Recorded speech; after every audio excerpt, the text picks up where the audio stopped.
ہم سے کہا گیا کہ اللہ کی بارگاہ میں رجوع کرو، اور مصطفیٰ کا یہ عالم ہے کہ اللہ کی بارگاہ میں سر جھکاتے ہیں تو ایک ایک جملے پر پوری رات ختم ہو جاتی ہے۔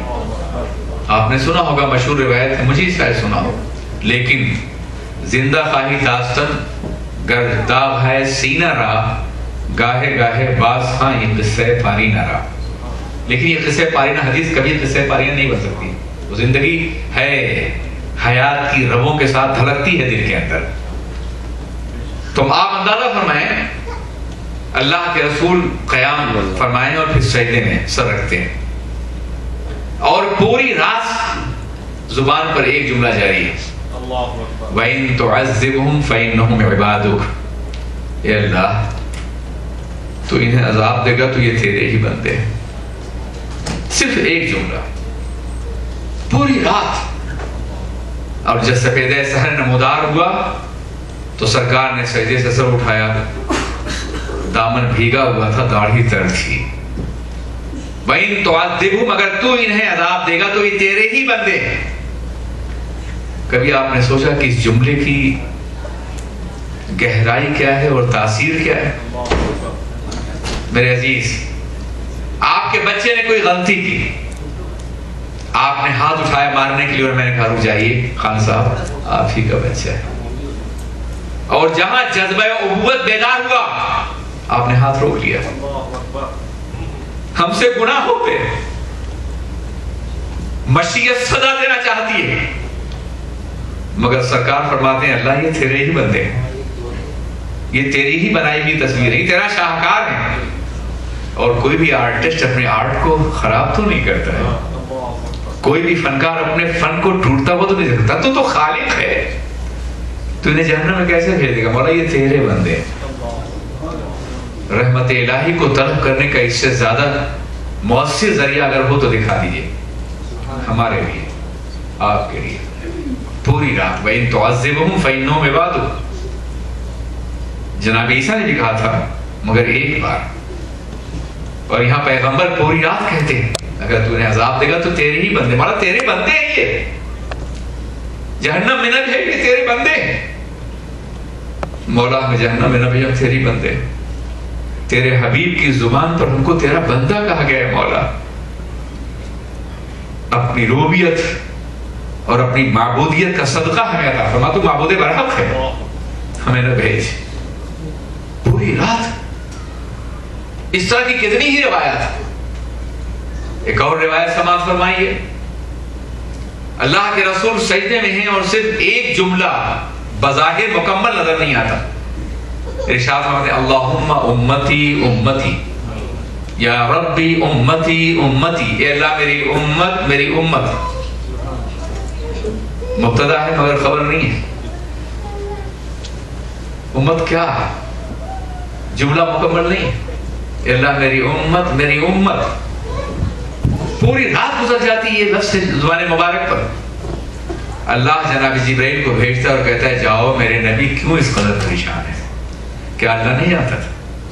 دلوں کا حال جاننے والا پروردگار عالم، ذہن انسانی کی سطح پہ ابھرنے والے خیالات اور خیالات کا مشاہدہ کرنے والا رب نہیں جانتا تھا کہ رسول پاک کیوں رو رہے ہیں، یہ جملہ کیوں کہہ رہے ہیں؟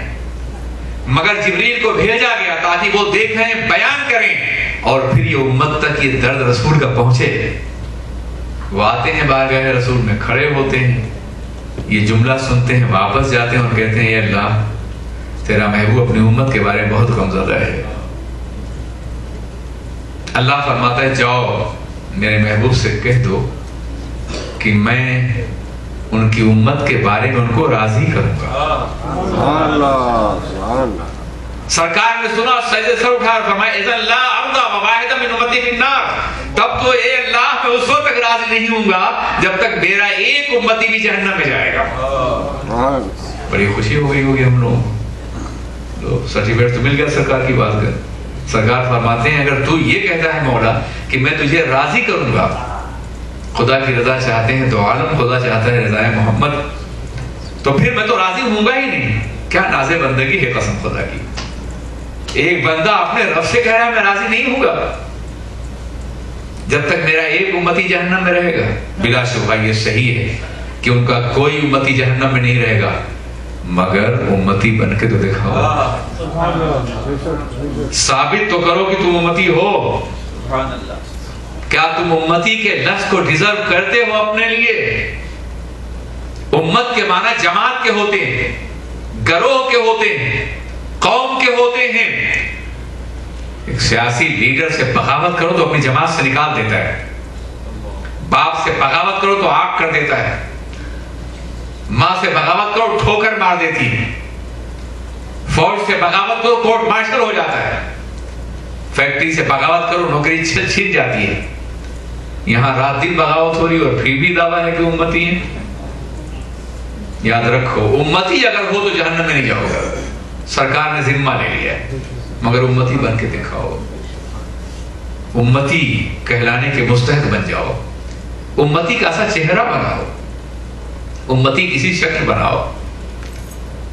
اب یہاں پھر میں احساس کی ایک روح کو چھیڑنا چاہوں گا، بربط احساس پہ چھڑنے والی کیفیت کو تھوڑا سا نامزن کرنا چاہوں گا۔ ہمارا دل ہے نا بربط ہے، اور کبھی کبھی اس پر بڑے حسین نغمے چھڑتے ہیں، تو اس بربط روح پہ جو نغمہ چھڑتا ہے میں اس کو تھوڑا سا ٹچ کرنا چاہوں گا، اپنے خونین انگلیوں سے اپنے دل کے تاروں کو چھیڑنا چاہوں گا۔ سرکار نے فرمایا اللہم امتی امتی، اللہ میری امت میری امت۔ لفظوں کو دیکھنے والے جملوں کی دردناکیوں کا مشاہدہ نہیں کر سکتے، انہیں معلوم نہیں ہے کہ جملوں کے اندر کیا عقیدیں پوشیدہ ہوتی ہیں۔ الفاظ کے پیچوں میں الجھتے نہیں، دانا الفاظ کے سینے میں اتر کر دیکھو۔ سرکار فرماتے ہیں اللہ میرے امتی میرے امتی، صرف یہ کہتے ہیں، کیا امتی بارے میں کہنا چاہتے ہیں؟ ایسے اس سے پہلے بھی یاد ہے اللہم ارحم امتی، اللہم اغفر لامتی، اللہ میری امت کو بخش دے، اللہ میری امت پہ رحم فرما۔ لیکن یہاں صرف کہہ رہا ہوں امتی امتی، اللہ میری امت میری امت۔ جانتے ہو یہ کیفیت کیا ہے؟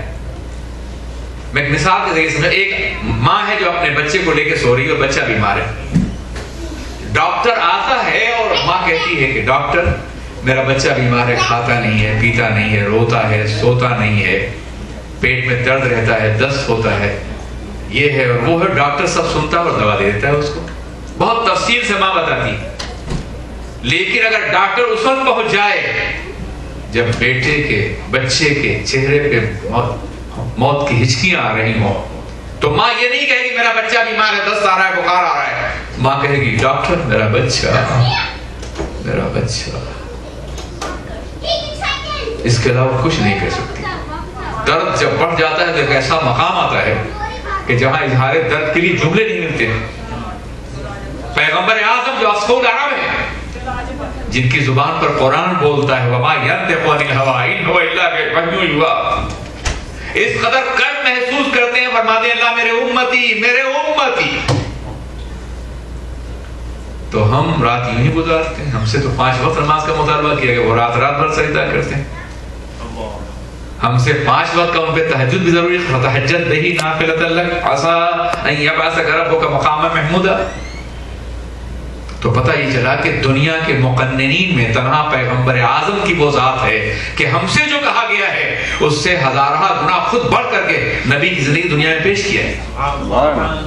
یہ صرف عبادات کا مسئلہ نہیں ہے، کسی بھی شعبے میں دیکھیں، ہم سے یہ کہا گیا کہ زکوٰۃ دو۔ زکوٰۃ کے لیے مال ہونا ضروری ہے، جس پہ ہول پورا سال گزرنا بھی ضروری ہے۔ مولانا خبر روز یہ فتویٰ دیتے ہوئے نظر آتے ہیں، آج ان کا فتویٰ دیکھ رہا پڑھ رہا تھا میں، سمجھا آپ نے؟ سال گزرنا ضروری ہے۔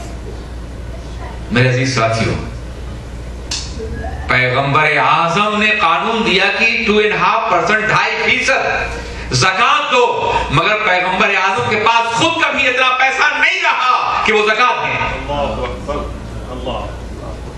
ہم سے تو مال رکھنے اور زکوٰۃ دینے کا مطالبہ کیا گیا، اور خود یہ عالم ہے اللہ اکبر کہ رات کو دولت کدے میں تشریف لے جاتے ہیں اور گھبرا کر کے باہر آئے تھے عشاء کے بعد، سونے کا ایک چھوٹا سا ٹکڑا ہے، جناب بلال سے کہتے ہیں بلال اسے غریبوں میں تقسیم کراؤ، میں اپنے اللہ کی بارگاہ میں اس حالت میں نہیں جانا چاہتا کہ میرے پاس کوئی سونے کا ٹکڑا